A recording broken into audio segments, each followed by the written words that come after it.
గ్రంథం ప్రకటన గ్రంథం మనము ప్రభు రాకడ దినాల్లో ఉన్నాం గనుక ఎక్కువగా రాకడకు సిద్ధపరిచే వర్తమానాలే మనము ఎక్కువగా చెప్పుకోవాలి. ఈ దినమున టైటిల్ ఏమని పెట్టండి అని అంటే, సంఘములకు దిద్దుబాటు. సంఘములకు దిద్దుబాటు. చూడండి, ఇక్కడ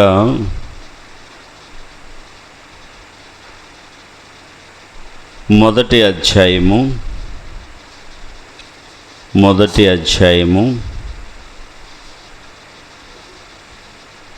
30వ వచనం చూడండి.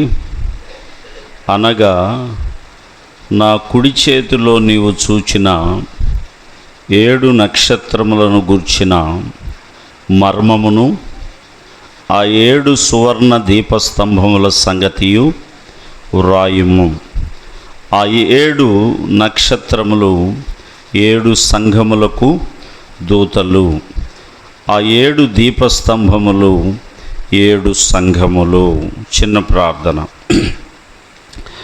మహాతండ్రి, ప్రేమ కలిగిన ప్రభువా, దయగలిగిన యేసయ్య, నీకు వందనాలు, స్తోత్రాలు, స్తుతులు చెల్లిస్తూ ఉన్నాం ప్రభువా. ఇప్పటి వరకు పాటలు పాడి మిమ్మల్ని స్తుతించి ఆరాధించి సేవించటానికి మీరు మాకు ఇచ్చినటువంటి గొప్ప తరుణము కొరకై వందనాలు చెల్లిస్తూ ఉన్నాం తండ్రి. చదవబడిన లేఖన భాగముల ద్వారా మా అందరితో మీరు మాట్లాడండి. మీ నామానికి మహిమ తెచ్చుకోండి. బలహీనుని నన్ను నీ సిలువకు చాటున మరుగు చేయమని క్రీస్తు నామాన్ని బట్టి వేడుకుంటున్నాం తండ్రి. ఆమేన్. ప్రియమైనటువంటి దేవుని బిడ్డలారా, మనము చదువుకున్నటువంటి ఈ లేఖన భాగములు పద్మాసు దీపములో పరవాసిగా ఉన్నటువంటి యోహానుకి దేవుడిచ్చినటువంటి దర్శనము. ఈ దర్శనపు మాటలే ఆయన ఈ ప్రకటన గ్రంథముగా గ్రంథస్థం చేశారు. అందుకని ఇది చదువుకున్నటువంటి మాటలు మనం చూస్తే 7 సంఘాలకి 7 దూతలకి ఈ యొక్క లేఖలు రాయబడినదంట. ఏమని అనంటే, చూడండి, ఆ 7 సంఘముల పరిస్థితి చూడండి. ఆ 7 సంఘాలు ఏంటి అనంటే, 1 ఎఫెసు, రెండోది సుర్మ, మూడోది పెర్గము, 4వది తుయతైరా, 5 సార్దీసు, 6 ఫిలదెల్ఫియా, 7 లవదోకియా. 7 సంఘాలకి 7 సంఘాల దూతలకి అంటే కాపరులకి ఇలాగున రాయము. ఎందుకనంటే వాళ్ళ యొక్క పరిస్థితులను బట్టి. చూడండి, ఇక్కడ మనం చూస్తే ఆ సంఘములలో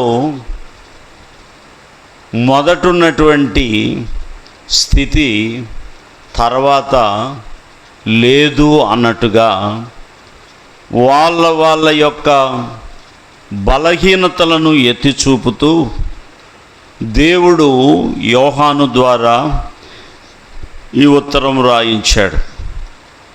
చూడండి, మనము గమనిస్తే ఈ 7 సంఘములలో 7 రకాలైనటువంటి మనస్తత్వం కలిగిన వారు ఉంటారట. అలాగే ఈ 7 అనేటటువంటిది దేనికి సాదృశ్యం అంటే సంపూర్ణము, పరిపూర్ణతకు సాదృశ్యము. అంటే 7 సంపూర్ణము అంటే సంఘములు అన్నిటికీ అని అర్థం. సంఘములన్నిటికీ, క్రీస్తు సంఘములన్నిటికీ కూడా అది వర్తిస్తుంది. అందుకని ఈ 7 సంఘముల పరిస్థితి ప్రతి సంఘంలో ఉంటుందంట. ఇలాంటి 7 మనస్తత్వాలు కలిగినటువంటి వారు ప్రతి సంఘములో కూడా ఉంటారంట.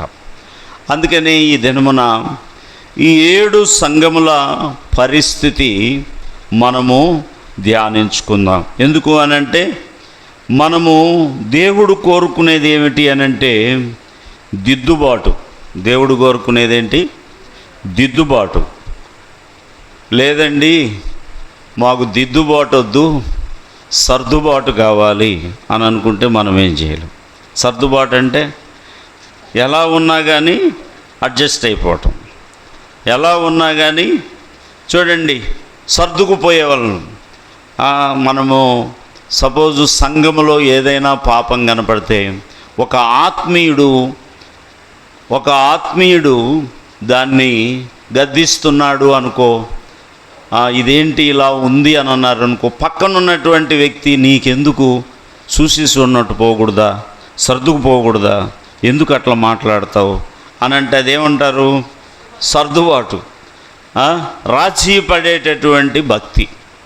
అందుకని మనము దేవుడు మన నుంచి ఆశించేది సర్దుబాటు కాదు కానీ ఆయన దిద్దుబాటును కోరుకుంటా ఉన్నాడు.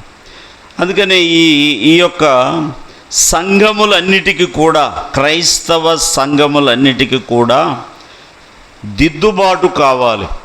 ఎందుకు అంటే ఆయన వచ్చే సమయము ఆసన్నమైనది. యేసు ప్రభు 2వ రాకడ బహు సమీపంగా ఉన్నది. కాబట్టి మనము ఉన్న స్థితిలోనే ఉంటే పరలోక రాజ్యానికి వెళ్ళటము సాధ్యపడదు. ఎందుకు అనంటే చాలా పరిస్థితులతో నీవు సర్దుబాటు చేసుకున్నావు కాబట్టి దేవుడు నీకు అవకాశం ఇస్తున్నా నువ్వు దిద్దుకోకపోవటం. చూడండి, మనం అనుకుంటాం దేవుడు తొందరగా వస్తే పోలేదా, ఈ కష్టాలు పడలేకపోతా ఉన్నాను, ఇక ఈ బాధలు పడలేకపోతా ఉన్నాను అనుకుంటారు. కానీ దేవుడు అందరూ అంతటా మారు మనస్సు పొందాలని, రక్షణలోనికి రావాలని, తన నిత్య రాజ్యములోనికి ప్రవేశించాలనేది దేవుడి ఉద్దేశం. అందుకే ఆయన కొద్దిగా ఆలస్యం చేస్తున్నాడు, కానీ ఎప్పుడు సడన్గా వస్తాడో తెలియదు. అందుకనే ప్రియమైనటువంటి వర్లరా, మనకు దిద్దుబాటు వాక్యము అవసరం. చూడండి, మొదటి సంఘం ఏ సంఘం అని చెప్పుకున్నాం? ఎఫెసీ సంఘం. 2వ అధ్యాయం చూడండి, ప్రకటన గ్రంథం 2వ అధ్యాయము చూస్తే 4-5 వచనాలను చూడండి. అయినను మొదట నీకుండిన ప్రేమను నీ వదలితివని నేను నీ మీద తప్పొకటి మోపవలసి ఉన్నది.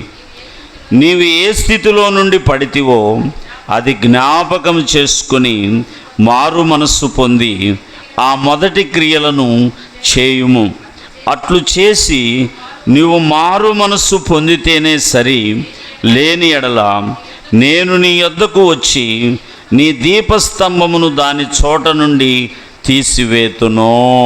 చూసారా ప్రియమైనటువంటి వర్లరా, ఎఫెసీ సంఘము గురించి దేవుడు ఏం చెప్తా ఉన్నాడంటే, మొదట నీకుండిన ప్రేమను నీవు వదలితివి.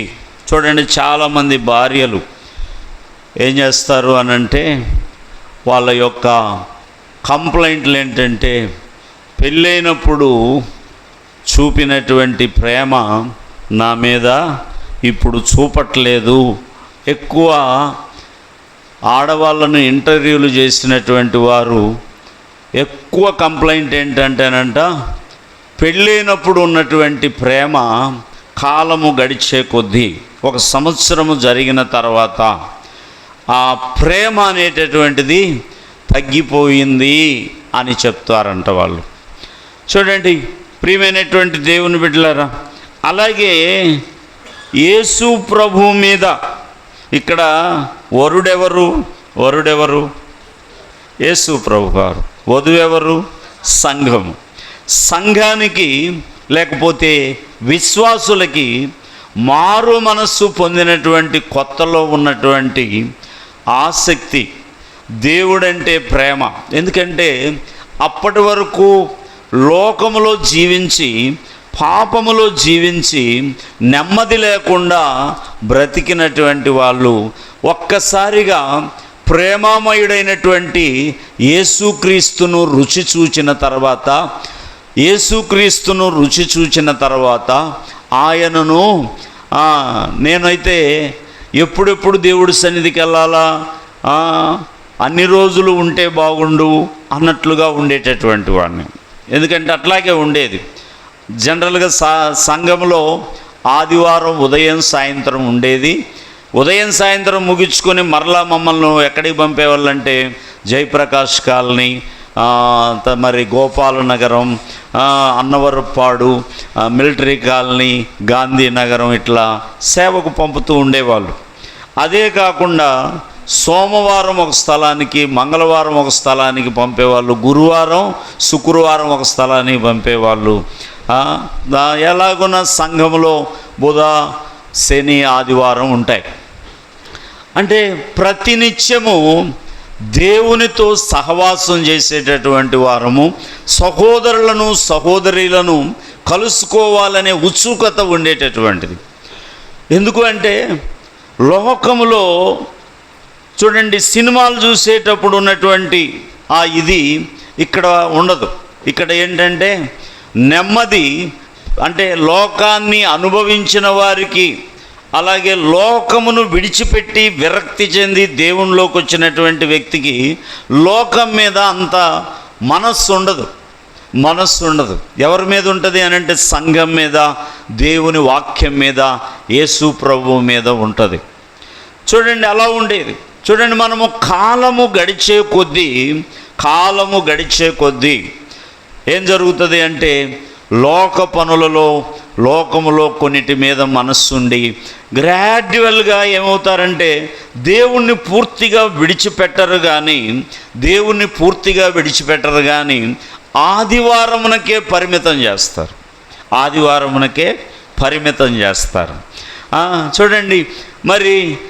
చూడండి అలాగనే ఉంటే దేవుడు మనల్ని ప్రేమించగలడా? ఆయన ప్రేమిస్తూనే ఉంటాడు. ఎలా? ఆయన దగ్గరికి రావాలని, ఇంకా మనము ఆత్మీయ జీవితంలో ఎదగాలని, ఆయన ప్రేమను మనము పొందుకోవాలని, ఆయన రాజ్యమునకు సిద్ధపడాలని ఆయన కోరుకుంటూనే ఉంటాడు. పెందలకడనే సేవకులను కూడా మన ఇళ్ళకు పంపుతూ ఉంటాడు. అలాగే అక్కడక్కడ కూడా మనకు ఈ యొక్క కూటములు కూడా ఏర్పాటు చేస్తూనే ఉంటాడు. కానీ చాలామంది ఎందుకో కొంతమందికి కాలము గడిచే కొద్దీ ఏదో ముఖం మొత్తిందో ఏదో అని అంటారు చూడండి, అలాగున దేవుని ప్రేమ నుండి ఎడబాసేటటువంటి వారిగా ఉంటారు. ఇక్కడ అదే కదా చెప్తా ఉంది, అయినను మొదట నీకుండిన ప్రేమను నీవు వదలితివని నేను నీ మీద తప్పొకటి మోపవలసి ఉన్నది. నీవే స్థితిలో నుండి పడితివో అది జ్ఞాపకం చేసుకొని మారు మనస్సు పొంది ఆ మొదటి క్రియలను చేయుము. అట్లు చేసి నీవు మారు మనస్సు పొందితేనే సరి, లేని ఎడల నేను నీ యొద్దకొచ్చి నీ దీపస్తంభమును దాని చోట నుండి తీసివేతును. ప్రియమైనటువంటి దేవుని సంగమా, అదేంటి? మారు మనస్సు పొందిన వారిని మారు మనస్సు పొందమంటా ఉన్నాడు. మీరు అనొచ్చు, పలానా ఇన్ని సంవత్సరాల క్రితం మేము మారు మనసు పొందాం కదా, బాప్తీసం తీసుకున్నాం కదా, మరలా మారు మనసు పొందమంటాడు. ఏంటంటే నువ్వు పడిపోయావు కాబట్టి, నీవు తప్పిపోయావు కాబట్టి, నువ్వు బలహీనుడు అయ్యావు కాబట్టి, నువ్వు బలహీనురాలు అయ్యావు కాబట్టి. చూడండి, నీవు మొదట నీకుండిన ప్రేమను, దేవుని పట్ల నీకున్నటువంటి ఆ ప్రేమను నీవు విడిచిపెట్టావు కాబట్టి. ప్రియమైనటువంటి దేవుని సంగమా, మనము గమనించినట్లయితే మనమంట ప్రభు రాకడ సమీపిస్తున్నటువంటి ఈ దినములలో ఎక్కడ మనము పడిపోయామో, ఎక్కడ మనము బలహీనులమయ్యామో, ఎక్కడ మనము దేవునికి దూరమయ్యామో ఆ స్థితిని మనము గమనించుకొని మరలా మనము మారు మనసు పొందితేనే సరి. లేకపోతే నేను నీ యొద్దకు వచ్చి నీ దగ్గర ఉన్న దీపస్తంభాన్ని ఏమంటున్నాడు, తీసివేస్తానంటాను. అంటే ఏంటి? నువ్వు రక్షణ కోల్పోయేటటువంటి వ్యక్తివిగా ఉంటావు, రక్షణ కోల్పోయేటటువంటి వ్యక్తివిగా ఉంటావు. అందుకని ఈ ఎఫెసు సంఘమును దేవుడు ఏం చెప్తా ఉన్నాడంటే, నీకున్నటువంటి మొదటి ప్రేమను విడిచిపెట్టావు కాబట్టి నిన్ను నీవు సరి చేసుకో. చూడండి, నిజంగా మనకి ఎన్ని అవకాశాలు ఇస్తూ ఉన్నాడండి దేవుడు, ఎన్ని అవకాశాలు ఇస్తున్నాడు. చాలామంది సరి చేసుకోవటానికి ఇష్టపడట్లా. చూడండి, ఇన్ని అవకాశాలు. నిజంగా రక్షణ కోల్పోతే రక్షణ ఇక్కడ వాక్యం ఏం చెప్పబడుతుంది, మనం ఆ మధ్య కూడా చెప్పుకున్నాం.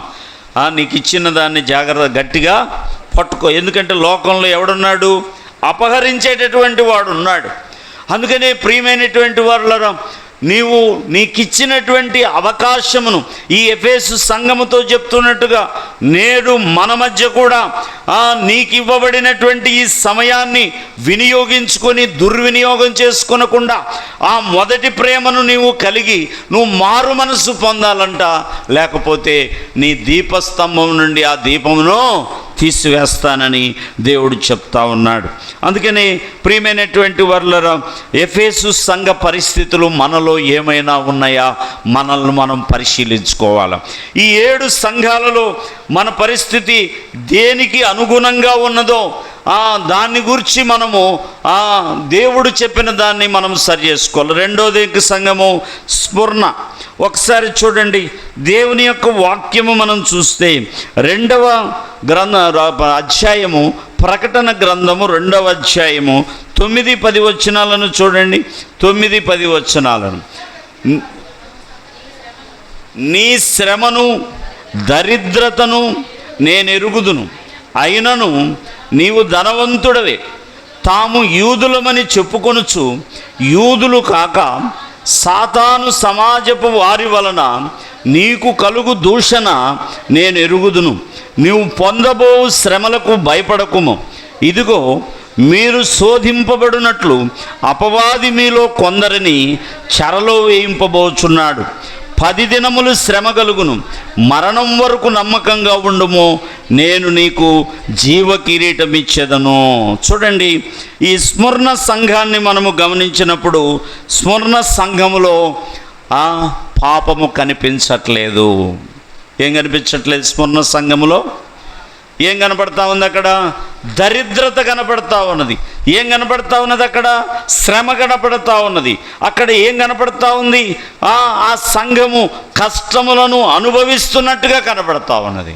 చూడండి, చాలామంది వారి యొక్క భక్తి జీవితమును సాధకం చేసుకునే విషయంలో వారు సాధకం చేసుకుంటున్నప్పుడు నీతిమంతునికి కలుగు ఆపదలు అనేకములు అని ఉంది దేవుని వాక్యం. 34లో నేను అనుకుంటా, నీతిమంతునికి కలుగు ఆపదలు అనేకములు. ఈ స్మరణ సంఘానికి కూడా చూడండి ప్రియమైనటువంటి వారులారా, అలాంటి ఇబ్బందులే ఉన్నాయి.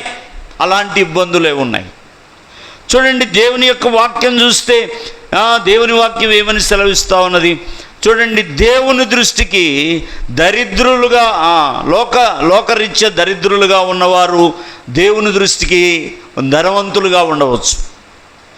లోకరీత్యా ధనము కలిగిన వారు వాళ్ళు దేవుళ్ళు లేకపోతే దేవుని దృష్టికి ఎలా ఉంటారు? దరిద్రులుగానే కనబడతారు. అందుకనే ఉదాహరణకి లూకాసు వార్త 19వ అధ్యాయములో, లూకాసు వార్త 19వ అధ్యాయం చూడండి. లూకాసు వార్త 16వ అధ్యాయము 19 నుంచి 24 వరకు చదువుకుంటే, ధనవంతుడొకడుండెను. అతడు ఊదారంగు బట్టలను సన్నపు నార వస్త్రములను ధరించుకొని ప్రతిదినము బహుగా సుఖపడుచుండువాడు. లాజరునకు దరిద్రుడుండెను. వాడు కురుపులతో నిండిన వాడై ధనవంతుని ఇంటివాకడ పడియుండి అతని బల్ల మీద నుండి పడు రొట్టె ముక్కలతో ఆకలి తీర్చుకొనగోరెను. అంతేకాక కుక్కలు వచ్చి వాని కురుపులు నాకెను. ఆ దరిద్రుడు చనిపోయి దేవదూతల చేత అబ్రహాము రొమ్మున ఆనుకొనుట కొనిపోబడెను. ధనవంతుడు కూడా చనిపోయి పాతి పెట్టబడెను. అప్పుడతడు పాతాళములో బాధపడుచు కన్నులెత్తి దూరము నుండి అబ్రహామును అతని రొమ్మున ఆనుకొని ఉన్న లాజరును చూచి, తండ్రివైన అబ్రహామా, నాయందు కనికరపడి తన వేలి కొనను నీళ్ళలో ముంచి నా నాలుకను చల్లార్చుటకు లాజరును పంపుము, నేను ఈ అగ్ని జ్వాలలలో యాతన పడుచున్నానని కేకలు వేసి చెప్పాను. ప్రియమైనటువంటి వాళ్ళరా చూడండి, ఇక్కడ లోకములో ఆ ధనవంతుని పేరు రాయబడలేదు, కానీ అతను సన్నని నార వస్త్రాలు, ఊదారంగు వస్త్రాలు, పట్టు వస్త్రాలు ధరించి ప్రతిదినము బహుగా సుఖపడుచుండువాడంట. చూడండి, లోకం దృష్టిలో అతను గొప్పవాడు. లోకం దృష్టిలో అతను ఎవరు? గొప్పవాడు. కానీ దేవుని దృష్టిలో చూడండి, అతను చనిపోతే ఎక్కడికి వెళ్ళాడు? చూడండి, అతను మంచిగా అందరు వచ్చారు, మంచిగా సమాధి చేయబడ్డది, మంచిగా సమాధి చేయబడ్డది. కానీ ప్రియమైనటువంటి వర్లరు చూడండి, కానీ ఎక్కడికి వెళ్ళాడు? ఒక్క క్షణములో వాడు పాతాళములోనికి వెళ్ళాడంట, అక్కడ యాతన పడుచున్నాడంట. చూడండి, దరిద్రుడుగా ఉన్నటువంటి లాజరు, విశ్వాసము కలిగినటువంటి లాజరు, దేవుని యందు భయభక్తులు కలిగిన లాజరు, లోకములో శ్రమలు పడ్డటువంటి లాజరు, కష్టములు అనుభవించినటువంటి లాజరు అక్కడ అబ్రహాము రొమ్మున ఆనుకొనుటకు కొనిపోబడ్డాడంట. చూసారా? అందుకని చూడండి, మనము ఒకవేళ చూడండి, మనము ఆర్థికంగా ఇబ్బంది పడుతూ ఉన్నామేమో, ఇతరుల చేత మాటలు అనబడుచున్నామేమో, చూడండి, ఇతరుల చేత శ్రమ పెట్టబడుచున్నామేమో, సువార్త నిమిత్తము మరి మనము బాధింపబడుతూ ఉన్నామేమో. చూడండి, అది లాజరు ఈ లోకంలో ఉన్నప్పుడు ఎంత బాధపడ్డాడండి, ఎంత బాధపడ్డాడు. తన విశ్వాసాన్ని విడిచిపెట్టాడా? తన యొక్క స్థితిని బట్టి దేవుణ్ణి ఏమైనా దూషించాడా? లేదు. అందుకనే ప్రియమైనటువంటి వారులారా చూడండి, లాజరు పేదరికములో కూడా ఆయన విశ్వాసమును వీడినటువంటి వాడు కాడు. అందుకనే ప్రియమైనటువంటి దేవుని సంఘమా, ఇక్కడ మనం చూస్తే ఈ యొక్క స్మరణ సంఘము కూడా అలాగే ఉంది పరిస్థితి. ఏమంటున్నాడు ఇక్కడ? నీ శ్రమను దరిద్రతను నేను ఎరుగుదును, అయినను నీవు ధనవంతుడవే. చూసారా? నీ శ్రమను, నీ దరిద్రతను నేను ఎరుగుదును, అయినను నీవు ధనవంతుడవే. చూసారా? అందుకనే మనం ఎవరి చేత ధనవంతులం అనిపించాలండి? దేవుని చేత. మరి మనం ఏమనుకుంటాం? వాళ్ళు బాగా ఉన్నోళ్ళు కదండి, వాళ్ళు అలా ఉన్నారు, ఇలా ఉన్నారు కదండి, వాళ్ళను దేవుడు దీవించాడు అనంటే, మొన్న మీకు చెప్పాను 73వ కీర్తన మాటికి చదవండి అని. 73వ కీర్తనలో వాళ్ళంతా ఎక్కడున్నారంట? కాలు జారేటటువంటి స్థలములో ఉన్నారంట. కానీ ఇక్కడ మనం చూస్తే ఇక్కడ ఏమన్నాడు? నీ శ్రమను దరిద్రతను నేను ఎరుగుదును, అయినను నీవు ధనవంతుడవే అని కింద ఏమంటాడు అనంటే, నీకు కలుగు దూషణ నేను ఎరుగుదును, నీవు పొందబో శ్రమలకు భయపడకుము. ఇదిగో మీరు శోధింపబడినట్లు అపవాది మీలో కొందరిని చెరలో వేయింపబోచున్నాడు. 10 దినములు శ్రమ కలుగును, మరణం వరకు నమ్మకంగా ఉండుము, నేను నీకు జీవ కిరీటమునిచ్చేదను అన్నాడు. నువ్వు శ్రమ పడతా ఉన్నావు కదా, కష్టపడతా ఉన్నావు కదా, బాధపడతా ఉన్నావు కదా, నా నిమిత్తము నిందలు పడతా ఉన్నావు కదా, అవమానము నొందుతా ఉన్నావు కదా, ఇంకొక 10 దినములు నువ్వు ఓపిక పట్టు అంటున్నాడు. ఏమంటున్నాడు? నువ్వు ఇంకొక 10 దినములు ఓపిక పట్టు, ఓర్చుకో. ప్రియమైనటువంటి వారులారా చూడండి, ఓర్పుతో కూడినటువంటి భక్తి జీవితం మనకు ఉండాలంట. ఓర్చుకోకపోతే పాత రోజుల్లో అంటుండేవాళ్ళు, ఓర్చుకున్నోడికి ఓరుగొల్లు పట్టణమని. అది లోక సామెత. కానీ చూడండి, మనము ఓర్చుకునేటటువంటి వారిగా ఉండమని చెప్తా ఉన్నాడు. ఏమంటున్నాడు ఇక్కడ చూడండి, మనం నీవు పొందబో శ్రమలకు భయపడకము, ఇదిగో మీరు శోధింపబడినట్లు అపవాది మీలో కొందరిని చెరలో వేయింపబోచున్నాడు.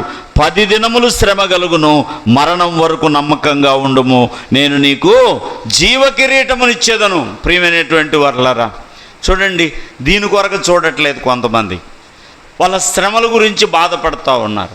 అందుకని మనము ఓర్చుకోవటానికి కూడా దేవుణ్ణి మనం అడగాల, ప్రభువా నాకు ఓర్పు దయచేయ, ఈ శ్రమలు తాళలేకపోతా ఉన్నాను, నీవు ఓర్పిస్తే తప్ప నేను ఓర్చుకోలేను ప్రభువా, నా చేత కాదు, నాకు ఓర్పు దయచేయి.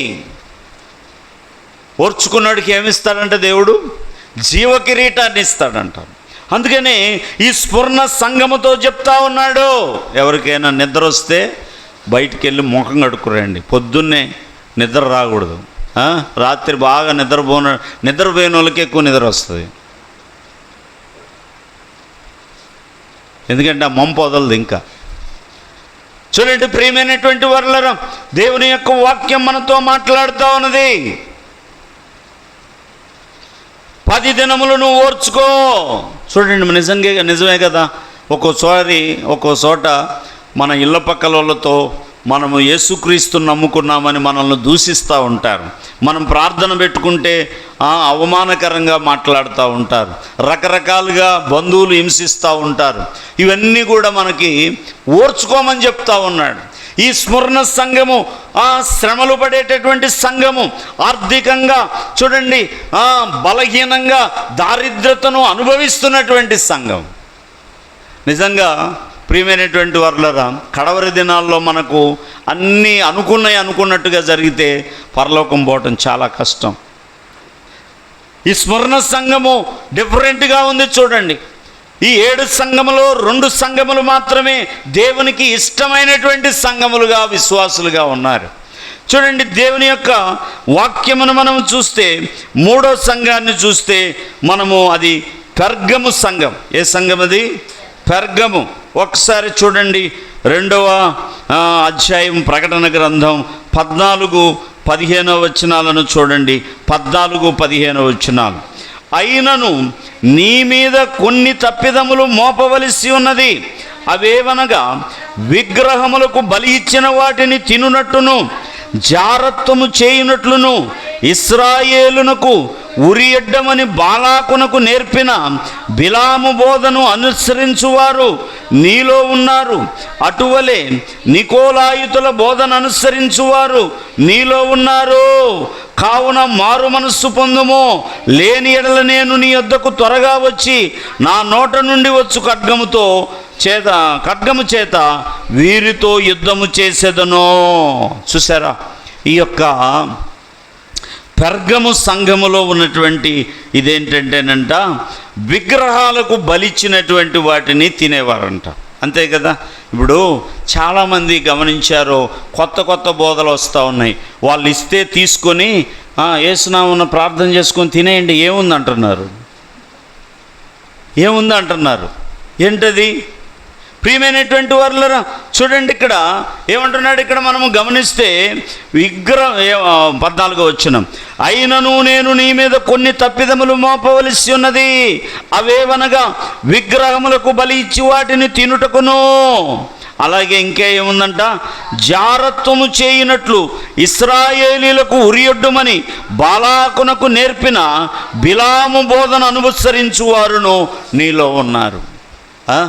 చూడండి, ఒకవేళ కొంతమంది శారీరకంగా జారత్వం అంటే ఏంటండి? వివాహమునకు ముందు జరిగించే పాపాన్ని జారత్వము అంటారు. వివాహం అయిన తర్వాత భర్తను కానీ భార్యను కానీ మోసం చేసి పరపురుషుడు పరస్త్రీని కలిగి ఉంటే దాన్ని వ్యభిచారము అంటారు. చూడండి, జారత్వపు ఆలోచనలు చాలామంది ఏమనుకుంటారంటే మేమేం చేయలేదు కదా అనుకుంటారు. కానీ ఏం కలిగి ఉంటారంటే అలాంటి ఆలోచనలు కలిగి ఉంటారు. సెల్ ఫోన్లలో న్యూడ్ ఫొటోస్ చూస్తూ ఉంటారు. సెల్ ఫోన్లలో అలాంటి వారితో చాటింగులు చేస్తూ ఉంటారు.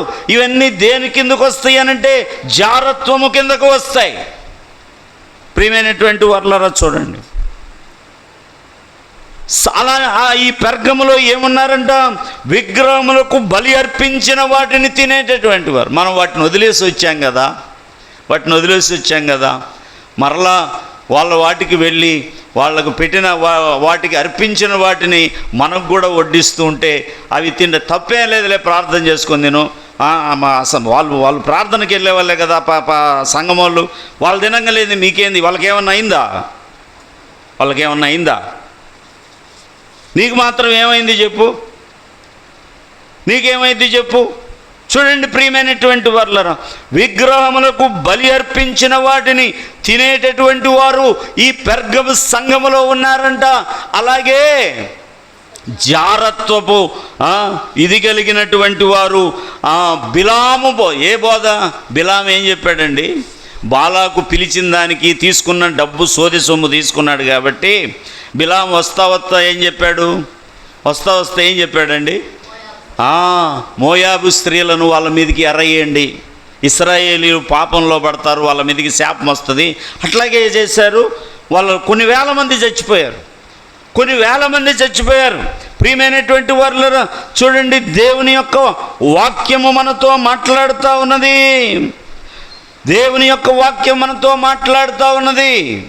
అందుకని ఇక్కడ 3 ఉన్నాయి. ఒకటి, విగ్రహాలకు బలి అర్పించే తింటున్నారు, జారత్వపు కోరికలు కలిగిన వారిగా ఉంటున్నారు, బిలాము బోధను అనుసరించేటటువంటి వారిగా ఉంటున్నారు. చూడండి, అలాంటివి చెప్పే బోధలు అంటే ఇష్టం కొంతమందికి. అలాంటివి చెప్పారనుకో, సులువైనే చెప్పారనుకో, చాలామంది యూట్యూబ్లు పరిశీలిస్తూ ఉంటారు, దేవుని వాక్యాలను చూస్తూ ఉంటారు. ఎక్కడన్నా మాకు అనుకూలమైన బోధ తగులుతుందా, మేము ఫలానా స్థలాలకు వెళ్తున్నాం, తింటున్నాం కాబట్టి ఎవరన్నా మా గురించి ఏం పర్లేదులే అంటారేమో, వాళ్ళు దేవుడి సేవకులే కాబట్టి అది పర్లేదులే అనుకుంటారు. లోన కలిగి ఉన్నటువంటి జారత్వపు ఆలోచనలు, సెల్ ఫోన్ల ద్వారా చూస్తున్నటువంటి చూడండి, ఈ న్యూడ్ ఫొటోస్ను బట్టి, చాటింగులను బట్టి, ఫోన్ వీడియోస్ను బట్టి, ఇలాంటి ద్వారా చూడండి అలాంటి వారు ఈ పెర్గము సంఘములో, అప్పుడు సెల్ ఫోన్లు లేవు అంటే దానికి సంబంధించిన ఏయో ఉంటాయి. మరి అప్పుడు చెప్పబడింది ఇప్పుడు వర్తిస్తుందా లేదా? సంఘములన్నిటికీ రాయబడినటువంటి మాట ఇది, ఉత్తరం ఇది. అందుకనే మనము ఈ పెర్గమ సంఘములో ఉన్నటువంటి పరిస్థితులు ఒకవేళ మన సంఘములో మనలో ఉన్నాయేమో, మనలను మనము పరిశీలించుకోవాలి, మనల్ని మనము దిద్దుకోవాలి. చూడండి, 4వదిగా మనం చూస్తే తుయతైర.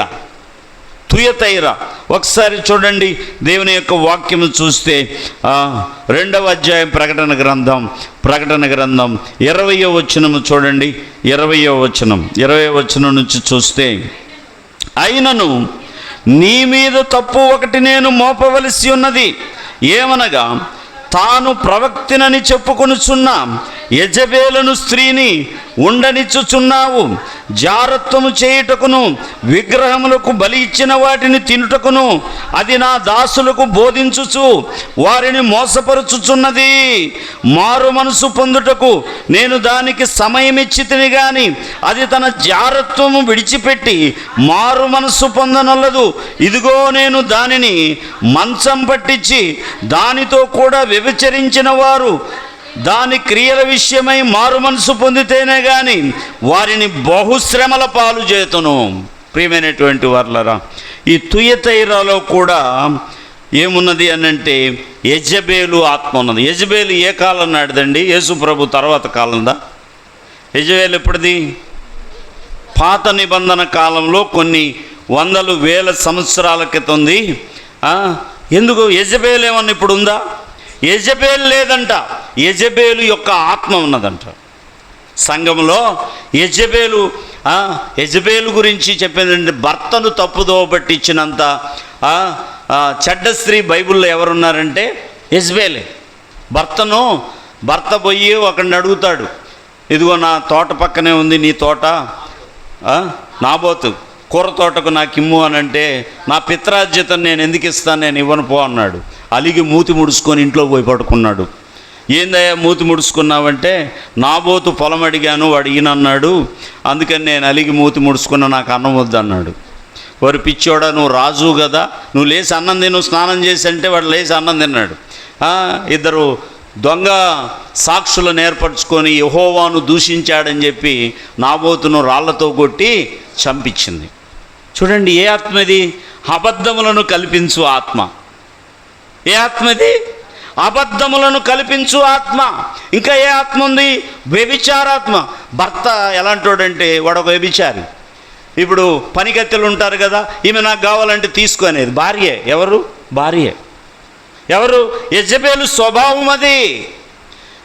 చూడండి ప్రియమైనటువంటి వారులారా, ఏ విధమైనటువంటి నీతి న్యాయములు లేనటువంటిది, జారత్వమునకు ప్రోత్సహించేటటువంటిది, బలత్కారముగా గుంజుకునేటటువంటిది, అబద్ధములు పలికేటటువంటిది, అబద్ధ సాక్ష్యములను సృష్టించేటటువంటిది. చూడండి, నిజంగా చాలామంది మారు మనసు పొంది కూడా బల్లలో చేయి వేస్తున్నామని తెలిసి కూడా చూడండి, వాళ్ళకి భయము ఏ విధంగా ఏ కోశాన ఉండదండి. నోరు తెరిస్తే పచ్చాబద్ధాలు.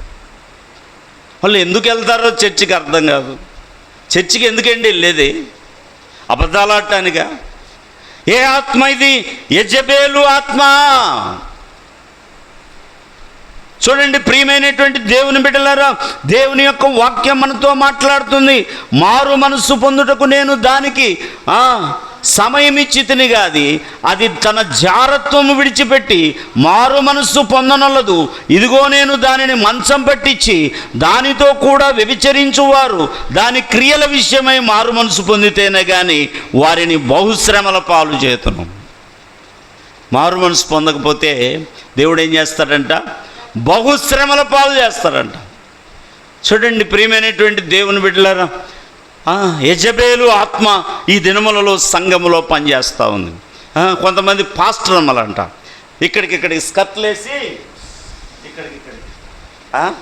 స్కర్ట్లేసి లిప్టిక్లు పెట్టి చూడండి నైస్గా క్రాప్ చేయించి పైన ఏ విధమైనటువంటి ముసుగు లేకుండా అటు ఇటు మైకు పట్టుకొని తిరుగుతా దేవుడు మిమ్మల్ని దీవిస్తాడు. దాంతో వ్యభిచరించిన వారంటే ఎవరు? అలాంటి వాక్యమును విన్నటువంటి వారంతా, వాళ్ళను అనుసరించే వారంతా అని అర్థం. వ్యభిచరించడం అంటే ఏంది? అదే ఆ క్రియలు కలిగి ఉండటం.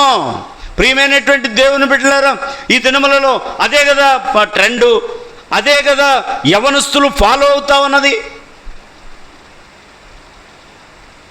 పాస్టమ్మ లిప్టిక్ పూసుకుంది కాబట్టి నేను కూడా ఎర్రగా పూసుకుంటాను. ఏదో కొద్దిగా నల్లగా ఉంటే అది వేరే విషయం అండి. ఏమండి ఏం చెప్తా ఉన్నారు? ఎలా చేస్తూ ఉన్నారు? పాస్టమ్మ ఆమె పెడితే మీరు అడగరేందండి? ఆమెకు నేను ఫోన్ చేసి అడిగానా? అడిగే వాళ్ళు అడుగుతూ ఉంటారు యూట్యూబ్లో, పట్టబయలు అయిపోతూ ఉంటుంది కదా వాళ్ళదంతా. రోస్టింగ్ ఛానల్ అని పెట్టారు. ఎవరెవరు ఏం చేస్తూ ఉన్నారో దేవుడు ఏపేస్తున్నాడు. కొంతమంది అలాంటి వాళ్ళను కూడా ఏర్పాటు చేసేది దేవుడే. రోస్టింగ్ ఛానల్ అంటది. ప్రియమైనటువంటి వారులారా చూడండి, ఏ ఆత్మ ఇది? యెజబెలు ఆత్మ. యెజబెలు ఆత్మ. దానితో వ్యభిచరించిన వారందరినీ మంచం పట్టిస్తాను, బహుశ్రమల పాలు చేస్తాను. అలాంటి వాళ్ళందరికీ ఏం చేద్దాం? ఉన్నట్టుండి అకస్మాత్తుగా శ్రమలు వచ్చేస్తాయి, అకస్మాత్తుగా కష్టాలు వస్తాయి. ఎందుకని? దేవుడు పౌలు అంటాడు ఒకసాట, ఏమంటాడు? పలానోడిని నేను సాతానుకి అప్పచెప్పానంటాడు. పలానోడిని నేను సాతానుకి అప్పచెప్పానంటాడు. ఎందుకు అప్పచెప్పాడంట? సాతాను పువ్వుల్లో పెట్టి చూసుకుంటాడా? కనికరం కలిగిన వాడా? దయ కలిగినటువంటి వాడా? వాడిని ఏం చేస్తాడు? శ్రమల పాలు చేస్తాడు. శ్రమల పాలు చేసినప్పుడు అప్పుడైనా కానీ మంచం పట్టించినప్పుడు కొంతమంది చెప్తే వినకపోతే వాళ్ళని ఏం చేస్తాడు దేవుడు? సాతానుకి అప్పచెప్తే అదేం చేస్తుంది? సాతానుడు ఏం చేస్తాడు? మంచం పట్టిస్తాడు. మంచం పట్టిస్తాడు. కుదరని జబ్బు ఏదో వస్తుంది. ఎన్నిసార్లు చెప్పినా గద్ది మాట విననటువంటి వారు అకస్మాత్తుగా మరణం పొందుతారు, నాశనం అవుతారని. ఇది నా శాపం కాదమ్మా, అట్లాంటి మాటలు నేను అన్నాను. దేవుని వాక్యం సెలవిస్తూ ఉంది. దేవుని వాక్యం సెలవిస్తూ ఉన్నది. ఆ మంచం పట్టించినప్పుడైనా కానీ ప్రభువా దేవా అంటారేమోనని షడ్రక్కన్న చెప్తా ఉంటాడు. ప్రాణం పోయేటప్పుడు ఆ నార పీసు ఒకటి పట్టుకొని వెళ్తారంట. వాడు ఎప్పుడు నారాయణ అన్నాడు కాదంట. తీసుకెళ్ళారే ఇదేదిరా అంటే పీచు అంటున్నాడంట. ఏమంటున్నాడు? పీచు అంటున్నాడంట. ఒరే నారా నారా అంటారా అంటే పీచు పీచు అంటున్నాడంట. చివరి క్షణమైనా కానీ నారాయణ అంటాడేమోనని. అది హిందువుల లెక్కలండి. ఊరక యేసు ప్రభు అన్నా కానీ ఇక్కడ ఏమి చివరి దినాల్లో ఊరక ప్రభు అంటే ఏం కుదరదు.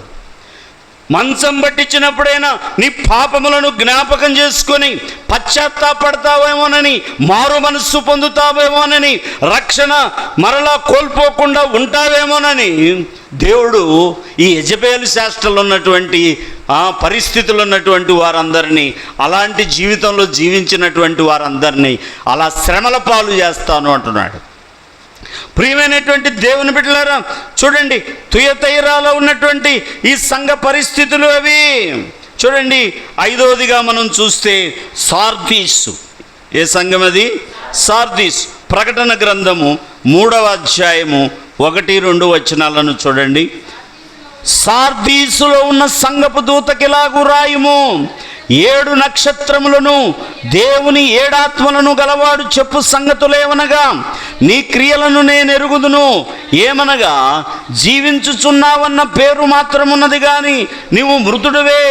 నీ క్రియలు నా దేవుని ఎదుట సంపూర్ణమైనవిగా నాకు కనబడలేదు గనుక జాగరూకుడవై సావనయున్న మిగిలిన వాటిని బలపరచుమో. ప్రియమైనటువంటి దేవుని బిడ్డలారా, ఈ సార్దీసులో ఉన్నటువంటి వారు ఎవరంటే వాళ్ళు అందరూ ప్రార్థనకు వెళ్ళే వాళ్ళే, అందరూ దేవుని యొక్క కార్యక్రమములలో పాలు పంపులు పొందేటటువంటి వారే. కానీ వాళ్ళంట వారి రక్షణ పరిపూర్ణం చేసుకున్న వారు కారంట. వాళ్ళు ఏదంటారు? Nominal Christians. ఎవరంటారు? Nominal Christians. ఆచార భక్తి చేసేటటువంటి వారు. ఆరాధనకు వెళ్తారు, అన్నిటికీ వెళ్తారు, కానీ మరలా లోకస్తులు చూసినప్పుడు లోకస్తులతో కూడా సహవాసం చేస్తారు. లోకస్తులతో కూడా సహవాసం చేస్తారు. సహవాసం అంటే ఎంతవరకు? మాట్లాడేంతవరకు తప్పులేదు, వాళ్ళకు సువార్త చెప్పేంతవరకు తప్పులేదు, ఒకరి యోగక్షేమాలు ఒకరు తెలుసుకోవడంలో తప్పులేదు. ఇంకా అక్కడే కూర్చొని ఆ సినిమాలో ఇట్లా ఉంది, ఈ సినిమాలో ఇట్లుంది, అక్కడ ఇట్లంట, ఇదంట అదంట. ఎవరు వీళ్ళంతా? నామకార్థపు క్రైస్తవులు. నీతికి దుర్నీతితో ఏమి సాంగత్యమో. నీతికి దుర్నీతితో ఏం సాంగత్యం అండి? విశ్వాసికి అవిశ్వాసితో పాలెక్కడ? దేవునికి సాతానుకి ఏం పొందిక? చూడండి, నువ్వు ఎక్కడుంటున్నావు? నువ్వు ఆయన పేరేం పేరు? అబ్రహాము. లోతు అబ్రహాము సోదరుడి కుమారుడు లోతు ఎక్కడున్నాడంటే ప్రతిదినం ఆయన గవిని దగ్గర, రచ్చబండ దగ్గర. మా ఊరు సైడ్ రచ్చబండ అంటారు. అక్కడక్కడ రచ్చబండలు ఉంటాయి. అక్కడ అందరూ కూర్చొని పిచ్చాపాటిగా మాట్లాడుకుంటూ ఉంటారు. ప్రియమైనటువంటి దేవుని బిడ్డలారా, చూడండి ఈ లోతు కూడా ఎక్కడ ఉన్నాడు అనంటే, దేవదూతలు వచ్చినప్పుడు ఎక్కడున్నాడంటే ఊరు గవిని దగ్గర ఉన్నాడు. ప్రియమైనటువంటి వారులారా, చూడండి ఈ సార్దీసు సంఘములో ఉన్నటువంటి వారు నామినల్ క్రిస్టియన్గా ఉంటున్నటువంటి వారు. చూడండి, అలాగే రక్షణ సంపూర్ణం చేసుకున్నటువంటి వారు అంట. అన్నిటికీ దేవుడంటే ప్రేమే. దేవుడంటే అన్నిట్లో ఉంటారు, కానీ అట్లాగే లోకస్తులతో కూడా కలిసి ఉంటారు. అందుకని దేవుని బిడ్డలారా, దేవుని వాక్యం ఏమని సెలవిస్తుంది? 2వ వచనం, నీ క్రియలు నా దేవుని ఎదుట సంపూర్ణమైనవిగా నాకు కనబడలేదు గనుక. నేను చెప్పుకున్నాను సంపూర్ణ గురించి. మన రక్షణ ఏమవ్వాలంట? సంపూర్ణం కావాలంట.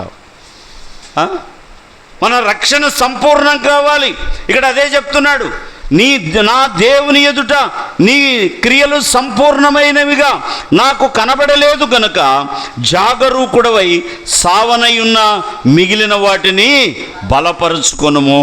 ప్రియమైనటువంటి దేవుని సంగమా, నువ్వు ఒకవేళ సార్దీసు సంఘస్థులు ఉన్నట్టుగా రక్షణ సంపూర్ణం చేసుకోకుండా అలవాటుగా వచ్చిపోయేవారిగా నామకార్థపు క్రైస్తవులుగా నీవు ఉంటా ఉన్నావేమో, జాగ్రత్త. చూడండి, 6వదిగా మనం చూస్తే ఏ సంఘం అది? ఫిలదెల్ఫియా. ప్రకటన గ్రంథం 3వ అధ్యాయం 10వ వచనాన్ని చూడండి. ప్రకటన గ్రంథం 3వ అధ్యాయం 10వ వచనం. నీవు నా ఓర్పు విషయమైన వాక్యము గైకొంటివి గనుక భూనివాసులను శోధించుటకు లోకమంతటి మీదికి రాబో శోధన కాలములో నేనును నిన్ను కాపాడేదను. ఇదే ఎత్తబట్టం అంటే. ఈ 7 సంఘాలలో 2 సంఘాలు పర్ఫెక్ట్గా ఉన్నాయి. ఒకటి స్ముర్న, రెండవది ఫిలదెల్ఫియా. ఫిలదెల్ఫియా సంఘం గురించి ఏం చెప్తా ఉన్నాడండి? నీవు నా ఓర్పు విషయమై వాక్యము గైకొంటివి గనుక భూనివాసులను శోధించుటకు లోకమంతటి మీదికి రాబో శోధన కాలములో నేనును నిన్ను కాపాడేదను. చూడండి, రాబోయే శోధన కాలములో దేవుడు కరువుల ద్వారా భూమిని నాశనం చేయబోతా ఉన్నాడు. జలప్రలయముల ద్వారా జనములను లయము చేయబోతా ఉన్నాడు. చూడండి, ఈ యొక్క సూర్యునికి అధికారం ఇచ్చి ఈ అగ్ని వేడిమి పెంచి భూనివాసులను దేవుడు మొత్తబోతా ఉన్నాడు. అలాంటి సమయంలో నీవు నా వాక్యం విషయమై ఓర్పు కలిగి ఉన్నావు కాబట్టి నేను కూడా ఈ భూనివాసులను శ్రమపరిచే కాలములో నిన్ను నేను కాపాడుతానంటున్నాడు ఆయన. ఫిలదెల్ఫియా అంటే నమ్మకస్తులను దేవుడు ఎప్పుడు విడిచిపెట్టడు. పరిశుద్ధంగా జీవించిన వారిని దేవుడు ఎప్పుడు విడిచిపెట్టడు. దేవుని కొరకు, ఆయన వాక్యము కొరకు ఓర్చుకున్నటువంటి వారిని దేవుడు ఎప్పుడు విడిచిపెట్టాడు. ప్రియమైనటువంటి దేవుని బిడ్డలారా, దేవుని యొక్క వాక్యం సెలవిస్తా ఉన్నది. మత్తయి సువార్త 5వ అధ్యాయం 11-12 వచనాలను చూడండి. నా నిమిత్తము జనులు మిమ్మును నిందించి హింసించి మీ మీద అబద్ధముగా చెడ్డ మాటలలో పలుకున్నప్పుడు మీరు ధన్యులు, సంతోషించి ఆనందించుడి, పరలోకమందు మీ ఫలము అధికమగును. ఈలాగున వారు మీకు పూర్వముందుండిన ప్రవక్తలను హింసించిరి. సరా ప్రియమైనటువంటి వాళ్ళరా, ఓర్చుకోమంటున్నాడు కదా. ఇవి జరుగుతున్నప్పుడు మీరేమన్నాడు? ఎవరన్నా కొడుతుంటే ఆహాహా భలే భలే కొట్టామంటారా? కానీ అలా ఉండమంటున్నాడు దేవుడు. ఏమంటున్నాడు? దేవా, నీ కొరకు నేను దెబ్బలు తిన్నందుకు స్తోత్రాలయ్యా. ఆ భాగ్యము పరిశుద్ధుల్లో నన్ను కూడా ఒకడికి ఎంచినందుకు వందనాలు. అపొస్తలుడైనటువంటి పౌలు శీలలకు కాళ్ళకు బొండలేసి జైల్లో వేస్తే వాళ్ళు అక్కడ ఏం చేస్తూ ఉన్నారు? స్తుతిగీతములు పాడుతూ ఉన్నారు. స్తుతిగీతములు పాడుతుంటే భూకంపం వచ్చింది. భూకంపం వచ్చి అందరూ పారిపోయారని ఆ సరసాల అధిపతి తన్ను తాను చంపుకోపోయాడు. అయ్యా, నేను పారిపోలేదు, మేము అందరం ఇక్కడే ఉన్నాం, నువ్వు ఏ హాని చేసుకోవద్దంటే, అయ్యలారా, రక్షణ పొందుటకు నేనేమి చేయవలనంటే నమ్మి బాప్తిసం పొందు, నీవు నీ ఇంటివారో రక్షింపబడతారన్నాడు. చూసారా? చూడండి, శ్రమలో స్తుతించాడు కాబట్టి, శ్రమలో దేవుణ్ణి ఆరాధించాడు కాబట్టి, శ్రమలకు ఓర్చుకున్నాడు కాబట్టి. ఏమండి, మనకు గనక కాళ్ళకు బొండలేసి ఒంగోలు జైల్లో వేస్తే మనము యేసు ప్రభు నమ్ముకుంటావా? బతికుంటే బలుసాకు అమ్ముకొని బతకొచ్చు, ముందు నన్ను బయటికి తీసపోండి అంటారు. బెయిల్ ఇచ్చి నన్ను బయటికి తీసుకెళ్ళండి, ఆ యేసు ప్రభు జోలొద్దు, నాకేమొద్దు, బలుసాపు అమ్ముకొని ఉప్పు అమ్ముకొని బతుకుతాను కానీ నాకొద్దని అంటారు. కానీ పౌలు శీలలు ఏం చేశారండి? చెరసాలలో వాళ్ళు దేవునికి స్తుతి పాటలు పాడారు. అదే ఇక్కడ యేసు ప్రభు వారు చెప్తాను, నా నిమిత్తము జనులు మిమ్మును నిందించి హింసించి మీ మీద అబద్ధముగా చెడ్డ మాటలెల్లా పలుకున్నప్పుడు మీరు ధన్యులు, సంతోషించుడి, ఆనందించుడి, పరలోకమందు మీ ఫలము అధికమగును. చూసారా ప్రియమైనటువంటి దేవుని బిడ్డలారా, దేవుని యొక్క వాక్యం చూస్తే ఈ యొక్క ఫిలదెల్ఫియా సంఘము క్రీస్తునందు సద్భక్తితో జీవించేటటువంటి సంఘం. అందుకనే దేవుని వాక్యం ఉంది, క్రీస్తు యేసునందు సద్భక్తితో ఉద్దేశించిన వారు హింస పొందుదురు అని ఉంది. సద్భక్తి చూడండి, మనం ఏమనుకుంటాం, అందరి కొందరికి కలిసి వస్తూ ఉంటే చూడు దేవుడు వాళ్ళని ఎట్లా దీవిస్తున్నాడో, వాళ్ళని ఎట్లా ఆశీర్వదిస్తూ ఉన్నాడో, నా పరిస్థితి చూడు ఇలా అయిపోయింది, నేను నమ్మకంగా ఉంటున్నాను, చేతులు బిగబట్టుకున్నాను, లంచం తీసుకోవట్లేదు, అన్యాయ సొమ్మును ఆశించట్లేదు, పర్ఫెక్ట్గా ఉంటే నాకేంటి గతి అనుకోవట్లేదు. క్రీస్తు యేసునందు సద్భక్తితో జీవించనుద్దేశించిన వారు హింసనొందుతారని దేవుని వాక్యం ఉంది. అందుకనే ప్రియమైనటువంటి దేవుని సంఘమా, ఈ ఫిలదెల్ఫియా సంఘము హింసపడేటటువంటి సంఘం. చివరిగా మనం చూస్తే లవదోకియా సంఘం. ఒకసారి చూడండి, లవదోకియా సంఘం ప్రకటన గ్రంథం 3వ అధ్యాయం, ప్రకటన గ్రంథం 3వ అధ్యాయం 15-16 వచనాన్ని చూడండి. నీ క్రియలను నేను ఎరుగుదును, నీవు చల్లగానైనను వెచ్చగానైనను లేవు. నీవు చల్లగానైనను వెచ్చగానైనను ఉండిన మేలు, నీవు వెచ్చగానైనను చల్లగానైనను ఉండక నులివెచ్చగా ఉన్నావు గనుక నేను నిన్ను నా నోట నుండి ఉమ్మివేయనుద్దేశించుచున్నాను. చూసావా ప్రియమైనటువంటి వారులారా, ఏమంటున్నాడు? చాలామంది భక్తి జీవితంలో చల్లగానైనా ఉండరంట, వెచ్చగానైనా ఉండరంట. ఎలా ఉంటారంట? నులివెచ్చని స్థితి అంటే ఏంటి? తానొప్పక ఇతరులను నొప్పింపక. చూడండి వాళ్ళు ఎలా ఉంటారు? అందరితో లౌక్యంగా ఉంటారు. హీరో అని అంటారు వాళ్ళ పిల్లోడిని చూడంగానే. ఇంక వీళ్ళకేముంది, అబ్బా మా అబ్బాయిని మెచ్చుకున్నాడు. వాళ్ళు చూడండి ఎలా ఉంటారు. ఇంకో చోట పోయి, అస్సలు నువ్వు ఎలా పాడావు అనుకున్నావు అంకుల్? ఒక ఆయన అన్నాడు, ఫలానా మమ్మల్ని మెచ్చుకుంది, మీరేంది మమ్మల్ని మెచ్చుకోవట్లేదు పాటలు పాడుతుంటే. ఆమెదో వ్యంగ్యంగా అనంటే ఆయనను వ్యంగ్యంగా అనింది, ఎంత బాగా పాడారు అంకుల్ అని. ఆయన అనుకున్నాడు, ఆమె మెచ్చుకున్నది మీరు నన్ను మెచ్చుకోవట్లేదు అంటున్నాడు. ప్రియమైనటువంటి వారులారా, చూడండి మనుషులు ఎలా ఉన్నారో చూడండి. ఈ యొక్క లవదోకియా సంఘములో నులివెచ్చని స్థితి, వారు నొప్పించబడక ఇతరులను నొప్పించక నులివెచ్చని స్థితిలో ఉండేవారు.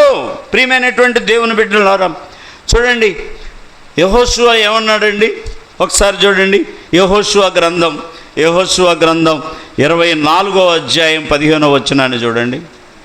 24వ అధ్యాయం 15వ వచనం.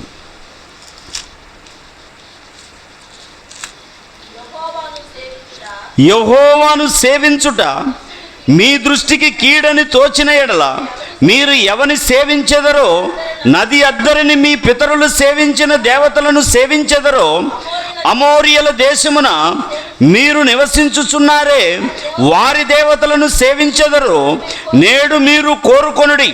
మీరెవరిని సేవింప కోరుకొనినను నేనును నా ఇంటి వారును యెహోవాను సేవించదమనెను. యెహోషువ ఏమన్నాడండి?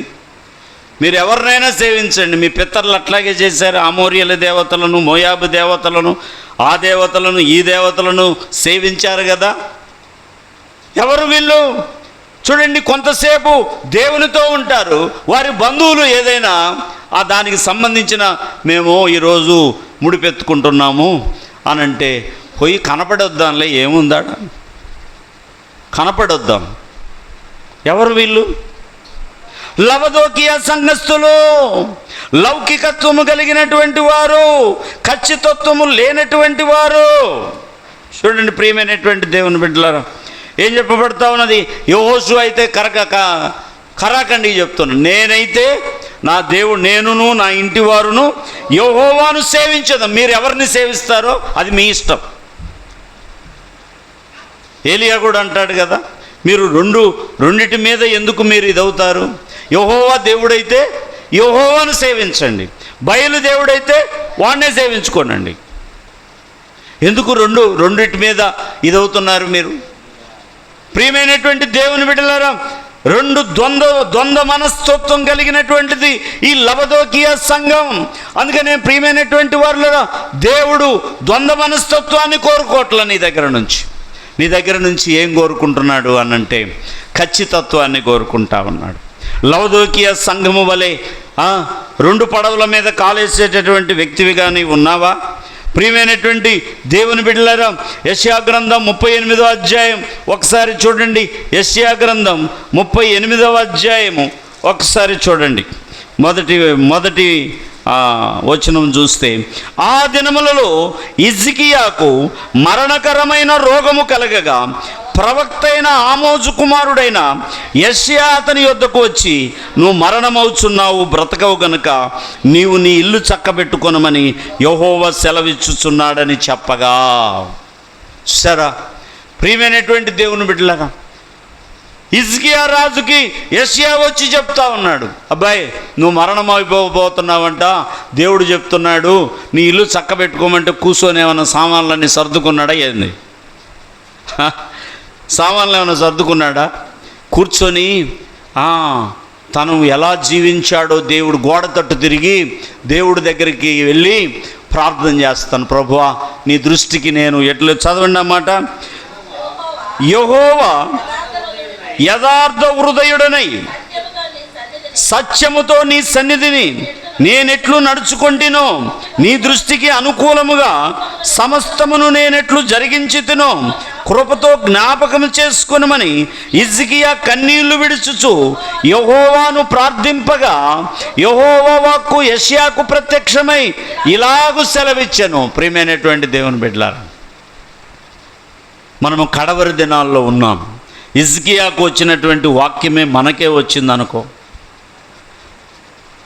మనము చక్కదిద్దుకోవటానికే కదా. హిజ్కియా చక్కదిద్దుకున్నాడు, గోడ వైపు తిరిగాడు, కన్నీరు గార్చాడు, ప్రార్థన చేశాడు, అయ్యా ఏదైనా పొరపాటు ఉంటే నన్ను క్షమించు, కానీ నేను నీ దృష్టికి ఎలా యథార్థవంతునై ఉన్నానో, ఏమేం చేశానో, మందిరాన్ని ఎలా బాగు చేశానో, నీ సువార్త ప్రకటించడానికి జనుల మధ్యకు ఎలాగ ఇచ్చేశానో, నీ వైపు జనులను ఎలాగున నేను తిప్పానో అవన్నీ జ్ఞాపకం చేసి మరలా 15 సంవత్సరాలు ఆయుష్ పొందాడు ఆయన.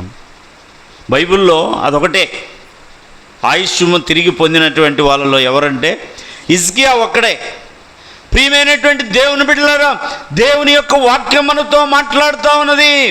కాలము సంపూర్ణమై ఉన్నది, వచ్చుచున్న ఆయన ఆలస్యము చేయకుండా త్వరలో రాబోతా ఉన్నాడు. నువ్వు స్వర్ణ సంఘములాగున్నావా, ఫిలదెల్ఫియా సంఘములాగున్నావా, లేకపోతే ఎలా ఉన్నావు, ఎఫెసు సంఘములా ఉన్నావా, లేకపోతే తుయతైరా సంఘములా ఉన్నావా, సార్దీసు సంఘములా ఉన్నావా, లవదోకియా సంఘములాగా ఉన్నావా, ఎలా ఉన్నావు? 5 సంఘాల్లో ఉంటే ఒకవేళ సరిదిద్దుకో. 2 సంఘాలలో నువ్వు ఉన్నట్టుగా ఈ వాక్యము నీకు తగిలితే ఇంకా నువ్వు బలపడటానికి చూడు. పరిశుద్ధత నుండి అతి పరిశుద్ధతలోనికి నువ్వు నడిపింపబడాలా. బలము నుండి అధిక బలము నువ్వు కలిగి ఉండాలా. ప్రియమైనటువంటి వారులారా చూడండి, ఒకవేళ చూడండి లవదోకియా సంఘము ఏమంటున్నాడు, నా నోట నుండి నిన్ను ఉమ్మి వేస్తానన్నా. నువ్వు చల్లగా లేవు, వెచ్చగా లేవు, నులివెచ్చగా ఉన్నావు కాబట్టి నా నోట నుండి నేనేం చేస్తాను, నిన్ను ఉమ్మి వేస్తాను. దేవుడు ఉమ్మేస్తే ఇంకెవరన్నా ఎక్కడన్నా దిక్కు దొరుకుద్దండి? థూ అని అన్నాడు అనుకో, దేవుడు బయటకు ఊసేసాడు నిన్ను. జాన్ సంగ్ అనే సేవకుడు ఉన్నాడు, థూ అని అన్నందుకు చెప్తా ఉన్నా. ఆయన ఆత్మలో బోధిస్తూ ఈ థూ అన్నప్పుడు పక్కనోడి మీద ఊసాడంట, ట్రాన్స్లేషన్ చేశాడు. అంత లీనమై బోధ చేస్తాడంట ఆయన. ఆ పక్కనున్న సేవకుడు ఇంకా దీనుడంట, చెంప మీద పెడితే ఇలా తుడుచుకున్నాడంట. తుడుచుకొని దేవుని ప్రజలు గగ్గోలు పెట్టేడ్చాడు జాన్ సంగ్. ఆయన మండేటటువంటి అగ్ని అని ఆయన బుక్ దొరికితే చదవండి. చైనా దేశం నుంచి అమెరికాకి వెళ్ళి డాక్టర్ చదివి తిరిగి వచ్చి చైనా దేశాన్ని అట్ట కదిలిచ్చాడు ఆయన జాన్ సంగ్. ప్రియమైనటువంటి దేవుని బిడ్డలారా, దేవుని యొక్క వాక్యము మనతో మాట్లాడుతూ ఉన్నది. దేవుడు మన మీద ఉమ్మి వేస్తే, మనల్ని బయటికి ఉమ్మేస్తే మనకు దిక్కు లేదు. అందుకని నులివెచ్చని స్థితి ఉన్నావా, మొదటి ప్రేమను మర్చిపోయావా, యెజబేలు వంటి స్వభావం నీలో ఉన్నదా, ఎలాంటి బోధలను నువ్వు అనుసరిస్తున్నావు, బిలాము బోధలను అనుసరిస్తూ ఉన్నావా, ఇవన్నీ నువ్వు పరిశీలించుకొని ప్రభువా నన్ను స్మరణ సంఘము వలె నన్ను చేయ్యా, ఫిలదెల్ఫియా సంఘం వలె చేయయ్యా. ఒకవేళ ఇప్పటి వరకు ఈ 5 సంఘాలలో గనక నేనుంటే దయతో నన్ను క్షమించయ్యా. అయ్యా నన్ను రక్షించయ్యా, నన్ను కాపాడయ్యా, నరకానికి నేను వెళ్ళకూడదయ్యా. ప్రభువా నా అంతము పరలోకమయమై ఉండాలయ్యా అని ప్రార్థన చేస్తావా? ప్రార్థన చేసుకుందాం. మోకరించినట్లయితే, తలలు వంచినట్లయితే 1-2 నిమిషాలు 7 సంఘములను గురించి, 7 సంఘములకు దిద్దుబాటు లేక దేవుడు ఈ యొక్క యోహాను ద్వారా ఆరంభ 7 సంఘాలకి, సంఘ దూతలకి రాయబడినటువంటి వాటిల్లో మనం ఏ సంఘంలో ఉన్నామో ప్రియ సహోదరి సహోదరుడా, దేవుని యొక్క వాక్యం మనతో మాట్లాడింది. ఈ దినమున ప్రభువును అడుగుతావా? ప్రభువా నేను నులివెచ్చగా ఉన్నానయ్యా, మొదటి ప్రేమ లేదయ్యా, నాలో యెజబేలు పరిస్థితి కనబడుతుందయ్యా, బిలాము బోధలను నేను అనుసరిస్తా ఉన్నాను.